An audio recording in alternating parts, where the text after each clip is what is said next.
शहीद आजम भगत सिंह अमर रहे, शहीद आजम भगत सिंह अमर रहे, शहीद आजम भगत सिंह अमर रहे।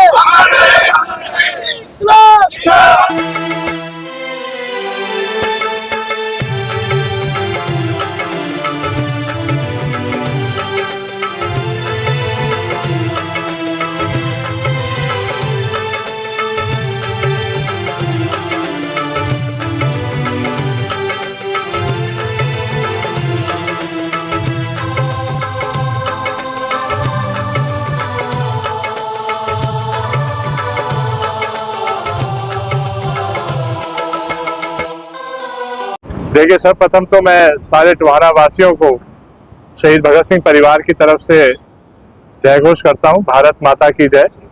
शहीद भगत सिंह अमर रहे। देखिए, मैं यादवेंद्र भगत सिंह जी का पौत्र हूं, पर मेरा हमेशा ये मानना रहा है कि शहीद आजम भगत सिंह जी का मैं कोई अकेला वारिस या वंशज नहीं हूं। सारा हिंदुस्तान उनका वारिस है, उनका वंशज है। टोहाना का हर एक घर, एक एक ग्राम भगत सिंह का परिवार है, हमारा परिवार है। और पिछले दिनों, जैसे आप सब जानते हैं, 28 सितंबर उस शहीद आजम भगत सिंह जी का जन्मदिन है, जिसने 23 मार्च को हंसते हुए फांसी का फंदा चूमा था। और मैं तो ये मानता हूं, यहाँ खड़े एक एक व्यक्ति की या टोहाना की जो परंपरा है, वही परंपरा शहीद भगत सिंह परिवार की भी है। यहाँ खड़े एक एक व्यक्ति के साथ, टोहाना के एक एक व्यक्ति के साथ शहीद भगत सिंह परिवार का नाता तो उसी दिन जुड़ गया था जब 23 मार्च 1931 को मेरा रंग दे बसंती चोला, इनकलाब जिंदाबाद और भारत माता की जय बोलते हुए भगत सिंह जी ने फांसी का फंदा चूमा था। क्योंकि आपकी परंपरा और मेरी परंपरा वो एक ही है कि हमें सर कटाना मंजूर है, पर सर झुकाना मंजूर नहीं है। जैसे मैंने बताया, 28 सितंबर उस्मान शहीद आजम भगत सिंह जी का जन्मदिन है, जिसको हर भारतवासी हर्षोल्लास के साथ मनाता है। और वो इसलिए याद किया जाता है कि हर समय हमारी पीढ़ी को वो भगत सिंह नौजवान प्रेरणा देता रहे, ताकि देश सेवा की जो भावना होती है, जो जज्बा होता है माँ भारती के प्रति सेवा करने का, वो हमेशा कायम रहे। और भगत सिंह हिंदुस्तान की आत्मा है। तो पीछे 28 सितंबर को शहीद विचार मंच द्वारा शहीद आजम भगत सिंह जी का जन्मदिन का आयोजन किया गया, जैसा कि वो हर बार करते भी हैं। पर पीछे उनके पोस्टरों को फाड़ दिया गया, उनको ये आयोजन करने में विघ्न डाला गया, जिसमें मेरे साथ उनके प्रधान सैनी जी भी मेरे साथ खड़े हैं। तो मैं तो यही कहने आया हूँ और टोहाना वासियों की तरफ से एक सवाल पूछने आया हूँ कि ऐसा कौन सा व्यक्ति था यहाँ पे जिसको भगत सिंह के नाम से दिक्कत थी? ऐसा कौन सा शख्स है जिसको आजाद हिंदुस्तान में भगत सिंह जी का आयोजन करने में दिक्कत हुई या परेशानी हुई? जैसे मैंने कहा, भगत सिंह जी को याद करना यानी देश को याद करना। यानी ये नौजवान अगर भगत सिंह जी को याद कर रहे हैं, तो मैं तो इनको हौसला अफजाई दूंगा। यहाँ टोहाना के परिवारों को साधुवाद दूंगा, क्योंकि यहाँ पे पहले से भगत सिंह जी और तमाम राजगुरु सुखदेव जी को आपने स्थापित कर रखा।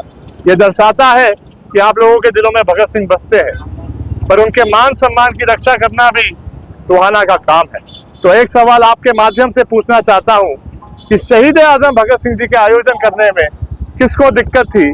क्या वो कोई काले अंग्रेज थे जिनको भगत सिंह जी के आयोजन से डर लगता था? तो आज के दिन में तो जागृति के कार्य किए जाते हैं कि लोग भगत सिंह जी के साथ जुड़े।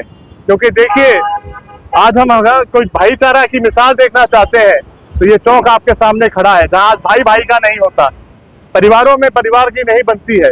पर भगत सिंह, राजगुरु सुखदेव एक भाईचारे की ऐसी मिसाल है, जिन्होंने एक दूसरे के साथ वादा किया कि अंतिम समय तक एक दूसरे का साथ देंगे। तीनों ने फंसते हुए फांसी का फंदा चूमा।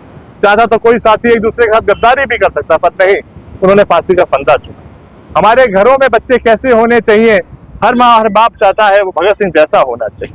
तो उसके लिए अगर उनकी याद में कोई आयोजन किया जा रहा है, नौजवान कैसे हो तो हमें भगत सिंह को देखना होगा, हमारे समाज के छात्र कैसे हों तो भगत सिंह जी को देखना होगा। तो यही सवाल मैं कहने आया हूँ और पूछने आया हूँ। और शहीद विचार मंच को मैं ये कहने आया हूँ, शहीद भगत सिंह परिवार आपके साथ खड़ा है, हमारी शहीद भगत सिंह ब्रिगेड आपके साथ खड़ी है, और हर वो व्यक्ति जो देश से प्यार करता है या भगत सिंह से प्यार करता है, वो आपके साथ खड़ा है। और मैं सवाल पूछना चाहता हूँ, वो ऐसा कौन सा सज्जन है, कौन सा व्यक्ति था जिसको भगत सिंह जी के कार्यक्रम के आयोजन से दिक्कत थी? इस सवाल का जवाब मैं चाहता हूं टोहाना के माध्यम से ये पता चले मुझे। खिलाफ जो है गवाही उन्होंने ही दी थी, तो गद्दार जैसा टैग उनके ऊपर लगाया, क्या इससे बाकी था? देखिए, ये अभी आपने मेरे संज्ञान में डाला है।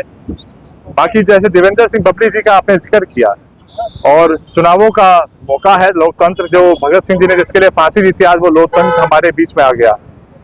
तो मैं सभी से पहले तो ये कहूंगा कि वोट देने जरूर जाए हर टोहाना वासी, क्योंकि ये बहुत बलिदानों के बाद हमें वोटिंग राइट मिला है। बात अगर देवेंद्र सिंह बबली जी की करी जाए तो वो खुद एक फ्रीडम फाइटर परिवार से आते हैं। आजाद हिंद फौज में उनके दादाजी स्वतंत्रता सेनानी चौधरी उमराव सिंह जी ने अपना जीवन लगाया, जिसकी वजह से आपको और मेरे को आजादी मिली है। और उन्होंने इतने अच्छे कार्य भी करे हैं देश समाज के लिए। आप टोहाना वासी जैसे जानते हैं, 15-20 साल से मेरे ख्याल से उन्होंने ऐसा कोई क्षेत्र नहीं होगा समाज सेवी का जो उन्होंने नहीं किया होगा। तो मैं तो यही कहूंगा समाज को, यहाँ टोहाना वासियों को, वो एक देशभक्त आदमी को चुने जो उनके लिए एक अच्छी नुमाइंदगी कर सकता है। बाकी जैसे मैंने कहा कि सवाल मैं टोहाना की तरफ से पूछना चाहता हूं कि भगत सिंह जी के कार्यक्रम से किसको दिक्कत थी, किसको परेशानी थी। ये सवाल से ही अब आपको जवाब मिल जाएगा कि कौन उनसे डरता है या कौन भगत सिंह से डरता है। वो कौन सा ऐसा काला अंग्रेज है जिसको भगत सिंह के नाम से डर लगता है या इनसे उसको भागना पड़ता है। शहीद विचार मंच को मैं एक बहुत अनमोल धरोहर आपको देने चाह रहा हूँ, आप कभी घबराना नहीं। भगत सिंह जी की जेल डायरी, वो क्रांति ग्रंथ जो भगत सिंह जी जेल में लिखा करते थे अंग्रेजों से अपनी पैरवी करने के लिए, अपने विचारों को रखने के लिए, ये भगत सिंह जी का विचार आपको देने जा रहा हूं। क्योंकि वो व्यक्ति जो साम्राज्य कहता था हमारे राज्य में सूरज नहीं डूबता, उसको भी उन्होंने डुबो के दिखा दिया था और माँ भारती को आजाद करा दिया था। तो मैं शहीद विचार मंच को, ये भगत सिंह जी की ओरिजिनल जेल डायरी, जिसमें एक तरफ भगत सिंह जी के ओरिजिनल मैन्युस्क्रिप्ट है, आप देख सकते हैं, भगत सिंह जी का हस्तलिखित पेज है, उसको हमने स्कैन किया है, और दूसरी तरफ उसका हिंदी में अनुवाद है। और ये जेल डायरी 12/9/1929 से शुरू होती होगी। ओरिजिनल हमारे पास है परिवार के दस्तावेजों में, जैसे ये प्राप्त हुई हमें। ये 12/9/1929 से जेल डायरी शुरू होती है। भगत सिंह जी के इनिशियल है कि उन्होंने जेल में इसको रिसीव किया। तो ये विचार मैं आपको देके जा रहा हूँ, आपने घबराना नहीं है, हमेशा इसको पढ़िएगा। ये भगत सिंह जी जैसे आपको हमेशा प्रेरणा देते रहेंगे। ये जेल डायरी को, इस क्रांति ग्रंथ को भी आप लोग संभाल के रखिए। तो ये सवाल मैं पूछ के जा रहा हूँ कि भगत सिंह जी के कार्यक्रम से दिक्कत किसको थी? जब परमिशन थी, सारी टेक्निकलिटी इन्होंने पूरी कर रखी थी, उसके बाद भी किसको इस आयोजन से डर लगा? ऐसा कौन सा व्यक्ति हो सकता है जो भगत सिंह से डरता है? मैंने वही पूछना चाहा है, वो जवाब मुझे आप लोगों को